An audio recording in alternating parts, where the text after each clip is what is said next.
हमारे एक मीडिया के मित्र हैं और वो सुबह उठते ही ट्विटर पर लिख देते हैं आज का शब्द है ये।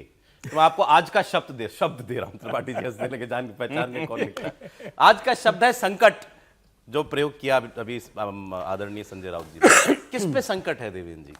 निश्चित तौर पर अपोजिशन पे बड़ा संकट है सौरभ कि बैक टू बैक अगर 3 लोकसभा चुनाव आप हार रहे हैं और खासतौर पर तब जब इतना कुछ माहौल बनाया गया, एक दिखाने की कोशिश की गई कि बहुत ग्रैंड अलायंस हम लोग बना रहे हैं, आपस की विचारधारा की जो भी समस्या रही है उसको किनारे करके बना रहे हैं, उसके बावजूद अगर ऐसी हार हो रही है तो समझा जा सकता है कि कितना बड़ा संकट है। नेता तो कोई तर्क ढूंढ भी लेंगे, ऐसी चीज़ें जिसको कहते हैं कि आम भाषा में कि बेशर्मियत के साथ आप ढूंढ लेंगे ऐसे तर्क। आपके कार्यकर्ता, आपके सपोर्टर्स, आपके वोटर्स उस तर्क से सहमत नहीं होते, फिर वो आपसे विमुख होते हैं। तो इनका पूरा संकट उसी बात को लेकर है कि कैसे इसे रोकें ताकि आगे के जो चुनाव, विधानसभा के चुनाव आने हैं, वरना जो रहा सहा बचा है वो भी चला जाएगा। एकदम, इसमें कोई दो राय नहीं कि जो रहा सहा है वो भी चला जाता है, क्योंकि हारते हुए के साथ कौन रहेगा, डूबते हुए के साथ कौन रहेगा।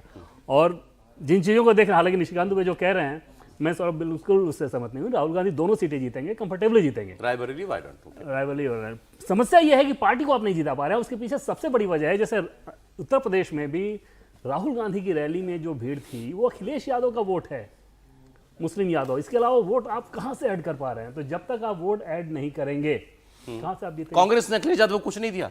क्या दिया कांग्रेस ने? सिर्फ यही एक मैसेज दिया कि अगर मुस्लिम वोटों को के अंदर कोई कंफ्यूजन है, क्योंकि मुसलमानों के लिहाज से अगर आप देखिए तो राष्ट्रीय स्तर पे कांग्रेस उनकी फर्स्ट चॉइस हो सकती है। उसमें एक मैसेज दे दिया कि आपको बंटना नहीं। मान लीजिए किसी सीट पे कोई कांग्रेस का मुस्लिम कैंडिडेट होता तो उसमें हो सकता है थोड़ा बहुत बंटवारा हो सकता था। इसके अलावा कोई एड ऑन कुछ भी नहीं हुआ है। अखिलेश यादव को मशक्कत करनी पड़ी राहुल गांधी को ये समझाने में कि आप चुनाव लड़िए, उसी से अंदाजा लगाइए क्या एड ऑन किया उन्होंने। हर्षवर्धन जी, संकट किस पे है, कितना बड़ा? देखिए, आपने भी कितनी चतुराई से धर्म संकट नहीं कहा, क्योंकि धर्म वाला मसला उन लोगों के साथ जुड़ता कम। मुझे लगता है संकट तो सचमुच बहुत गंभीर है, और इसको अगर शब्द को थोड़ा पूरा करें, अस्तित्व का संकट है। क्या इसके बाद ये नेता अपनी पार्टी में, देश की राजनीति में स्वीकार्य होंगे अगर यही वाला परिणाम हुआ? क्योंकि अगर ऐसा कुछ होता है कि भारतीय जनता पार्टी जीतती तो है लेकिन वो नंबर नहीं आता जो एग्जिट पोल्स में आ रहा है, जो हम लोगों को दिख रहा है वो नंबर नहीं आता है, तब तो बात होगी कि चलो ठीक है भाई, अलायंस बनाया हमने, एक प्रोग्राम चलाया, एक एजेंडे पर हम लंबे समय से चले, तब तो वो बात होगी। लेकिन मान लीजिए कि अगर वो एजेंडा एकदम ही नहीं काम करता है तो इसका दूसरा पहलू है। वो दूसरा पहलू क्या हुआ? इसका मतलब ये कि आप अपने आसपास के 10, 20, 50, 100 लोगों की चाटुकार मंडली से जुड़े हुए हैं। आपके पास आलोचक नहीं है, आपको जो ये बता सके कि भाई देखो ये सब ठीक है लेकिन तुम ये 2 काम गलत कर रहे हो, ये बताने वाले लोग नहीं है। और अगर ऐसे लोग नहीं है तो राजनीति में आप यकीन मानिए, जब तक सब अच्छा चलता रहता है तो ठीक है, जब नीचे जाने लगते हैं तो कोई, जिसको कहते हैं ना कि नीचे वाला जो स्लैब होता है वो टूट जाता है। अस्तित्व का संकट है, संकट से आगे की चीज है। मतलब राहुल गांधी के पास कोई एक ऐसा आदमी नहीं जो खड़ा होकर कह सके नहीं बॉस ये गलत कर रहे हो तुम। नहीं, अगर होता तो क्या वो नहीं कहता कि आप किसी भी स्थिति में अमेठी से चुनाव लड़िए? अगर कोई होता तो वो ये नहीं कहता कि प्रियंका को किसी एक सीट से तो चुनाव लड़ना चाहिए। 2019 में भी हवा उड़ाई गई, वाटर टेस्टिंग की गई कि वाराणसी लड़ेंगी मोदी जी के सामने, और मोदी जी के सामने छोड़िए, उनके पास विकल्प था, वो कहीं और से लड़ सकती थी, वो अपने नेहरू जी की सीट फूलपुर से लड़ सकती थी, लेकिन वो कहीं से नहीं लड़ी।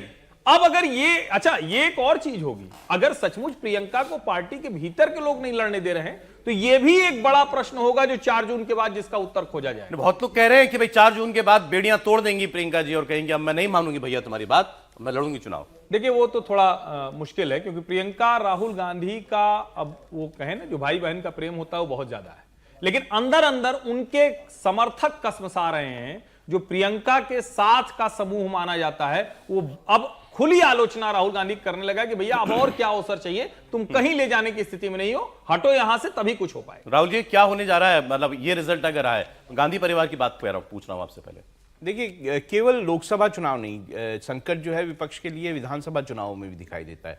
लगभग मैं ये मानता हूं कि 30 चुनाव इस दौरान हुए हैं, और इन 30 चुनावों में अगर आप देखें तो 4 चुनाव सिर्फ बीजेपी हारी, 4 चुनाव बीजेपी हारी, 3 जीती, और उसने बाकी जो 13 जगह थी वहां पे उसने अपने को मेंटेन किया, अपनी सत्ता को मेंटेन किया। तो अगर सिर्फ लोकसभा नहीं लेकिन राज्यों में भी जिस तरह से जो विपक्ष है उसमें, उसके काडर में या उसके कार्यकर्ताओं में जो मायूसी है वो भी विपक्ष के लिए एक चुनौती है। और ये चुनौती और बढ़ जाती है जब आप लोकसभा में चुनाव हार जाते हो, केंद्र की सरकार भी बीजेपी की हो, राज्य की सरकार भी बीजेपी की हो, तो बड़ा मुश्किल होता है। विपक्ष के लोग काम कैसे कराएं अपने लोगों का, अपने कार्यकर्ताओं का काम कैसे होगा, या बाकी सब कैसी चीजें होंगी। तो ये बात बिल्कुल सही है कि संकट जो है विपक्ष के लिए है ये।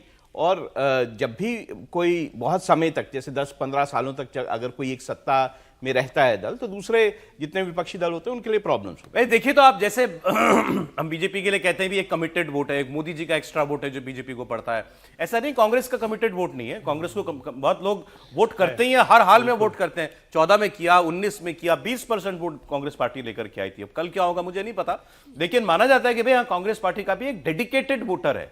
आप उसमें ऐड नहीं कर पा रहे हो। संकट आपका है कि आप कन्विंस नहीं कर पा रहे हो बाकियों को कि नहीं, हम भी एक विकल्प है, हम इससे बेहतर सरकार आपको दे सकते हैं, हमारा नेता इस नेता से बेहतर है। वो तब होता, कन्विंस नहीं कर पा रहे हो। देखिए वो तब होता जैसे विपक्ष का जब गठबंधन बन रहा था, तो 3 महीने आपने इसी चीज में जो है वो वेस्ट कर दिए कि कैसे होगा गठबंधन। मिले ही नहीं आप 3 महीने, शुरुआत के 3 महीने बिल्कुल गायब है। और उसके बाद जब बात हुई कि किसी एक को नेता चुनना है, तो ममता बनर्जी ने जो है वो खड़गे जी का नाम सामने कर दिया। तब भी ये चांस था कि कांग्रेस के अपने नेता राहुल गांधी या बाकी लोग वो खड़गे जी का नाम मान जाते और कहते कि नहीं, यही हमारे प्रधानमंत्री होंगे। तब भी एक बात होती कि अच्छा एक फेस है जिसके प्रति जो है वो चुनाव जो है, जिसके नाम पे चुनाव लड़ा जाए। कल के बाद, चुनाव के नतीजों के बाद क्या बदलता देखते हैं समीर जी? सर, मैं कांग्रेस की स्थिति पे एक बात कहना चाहता हूँ। देखिए, अभी T20 वर्ल्ड कप चल रहा है अमेरिका में, तो वहाँ एक टीम पार्टिसिपेट कर रही है, पापुआ न्यू गिनी। वर्ल्ड कप में पहली बार आई है क्रिकेट की टीम, और उनके कोच का कल बयान आया है कि हो सकता है कि हम पहली बार पार्टिसिपेट कर रहे हैं और इस बार का world cup Papua New Guinea जीत जाएगी। तो वर्ल्ड क्रिकेट में पापुआ न्यू गिनी की जो स्थिति है, भारतीय राजनीति में वही स्थिति कांग्रेस की बन गई है। कहाँ 303 की भारतीय जनता पार्टी और कहाँ 52 सीटों वाली कांग्रेस पार्टी। 2 लोकसभा चुनाव से आप विपक्ष का नेता बनने लायक सीटें नहीं जीत पा रहे हो, और आप ये उम्मीद करते हो कि बिना किसी तैयारी के, बिना किसी संगठन के, बिना किसी जमीनी स्तर पर कार्य किए, बिना विपक्ष को साथ में लिए, बिना प्रधानमंत्री मोदी के खिलाफ कोई नैरेटिव क्रिएट किए, आप प्रधानमंत्री मोदी और भारतीय 5 साल से क्या कर रहे थे, ये नहीं कर रहे थे तो क्या किया सर 5 साल में? राहुल गांधी पता है कि 5 साल में उन्होंने कितनी यात्राएं की। एक न्याय यात्रा कर लेने से आप देश का मूड बदल दोगे? यात्रा नहीं की, ये नहीं कह सकते आप। यात्रा करने से मूड नहीं बदलता ना सर। आपको 24 घंटे 7 दिन काम करना पड़ता है। प्रधानमंत्री मोदी देश भी चलाते हैं और संगठन भी देखते हैं। अमित शाह गृह मंत्री का भी काम करते हो, भारतीय जनता पार्टी का संगठन भी देखते हैं। जेपी नड्डा अध्यक्ष बने तो 24 घंटे काम कर रहे हैं। भारतीय जनता पार्टी के सारे संगठन महामंत्री काम करते हैं। आप जमीनी स्तर पर काम करोगे नहीं, आपके यहाँ जिला अध्यक्ष बनते नहीं है, आपके यहाँ प्रदेश अध्यक्ष कौन है आपको मालूम नहीं, आप अपने सांसदों से बात करते नहीं हो, आप प्रदेशों का दौरा करते नहीं। राहुल गांधी पता है राजस्थान में कितनी बार दौरा किया उन्होंने, मध्य प्रदेश में कितनी बार दौरा किया उन्होंने, नॉर्थ ईस्ट को कितनी बार गए जब नॉर्थ ईस्ट को जब खाता खुलना बंद हो गया है। किसी राज्य में आप जाते नहीं हो, मुख्यमंत्री की बैठक नहीं बुलाते हो, मुख्यमंत्री क्या कर रहे हैं नहीं कर रहे हैं, कौन सी योजनाएं लागू की नहीं की, उस स्थिति में आप पहुंच गए और आप उम्मीद करते हो कि देश की जनता आपको वोट करे। प्रधानमंत्री मोदी का 10 साल का कार्यकाल देश की जनता देख रही है। आपके पास कोई देने के लिए देश की जनता के पास कोई विजन नहीं है, और आप कहते हो कि बस जनता इसलिए हमें वोट दे देगी कि भारतीय जनता पार्टी को देना नहीं चाहती है।